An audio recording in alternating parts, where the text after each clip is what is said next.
В Малом зале Крымско-Татарского академического музыкально-драматического театра состоялась презентация книг Искендера Умерова. Автор, ветеран национального движения «Крымский татар», борец за права своего народа, написал серию книг, посвященных борьбе крымско-татарского народа. В своих произведениях автор также повествует об испытаниях, которые ему пришлось пережить. Подробнее в нашем сюжете. Искендер Умеров посвятил всю жизнь борьбе за возвращение народа в Крым на родину и дальнейшее восстановление прав крымско-татарского народа. Именно эта тема стала основной идеей для написания книг. Он написал более 7 книг тиражом около 1000 каждая. По словам автора, на издание книг уже потрачено более 3 миллионов рублей. На презентацию книг пришли уважаемые люди, которые высказали слова благодарности автору. Я считаю, что он просто героическое дело сделал. Было столько судов. Он потом все их опроверг и заставил прокуроров оплатить. Платили, судился с ними. Молодец. Вот так каждый татарин не должен оставлять себя в обиде.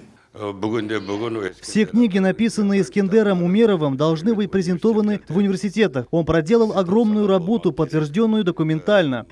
Именно то глубокое переживание нашей национальной проблемы принудило его к тому, обратиться во все архивы и собрать такие документы. Мне кажется, эти книги должны быть настольными книгами в каждой школе. Каждый молодой человек должен прочитать, чтобы поднять истинную историю крымско-татарского национального движения. Помимо того, что Искендер Умеров ветеран национального движения, он также член общественной организации Харым Бірлігі. Многие помнят его еще из Узбекистана. Я знаю Искендера Ага еще с 1967 года. В те годы жизнь в Геническе была очень сложной. Мы тогда помогали нашим соотечественникам. Искендер Ага многих брал к себе на работу, платил хорошую заработную плату. В те годы он сильно помог нашему народу. И был он всегда, как говорится, человек с большой буквой.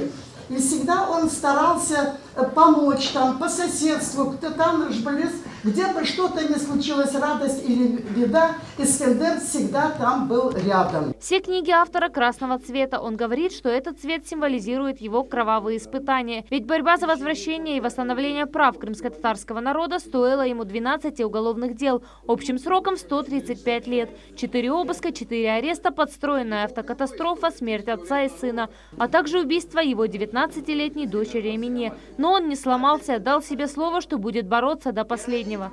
Я очень рад, что пришли люди, но хотелось бы, чтобы молодое поколение посещало такие мероприятия и знало историю. Я отправил несколько книг в Республику Татарстан. Они все оценили и предложили мне совместно с ними издать энциклопедию крымских татар. Но я отказался, так как уже здоровье не позволяет, да и возможностей нет. В завершении презентации все собравшиеся сделали общее фото с Искендер Беем.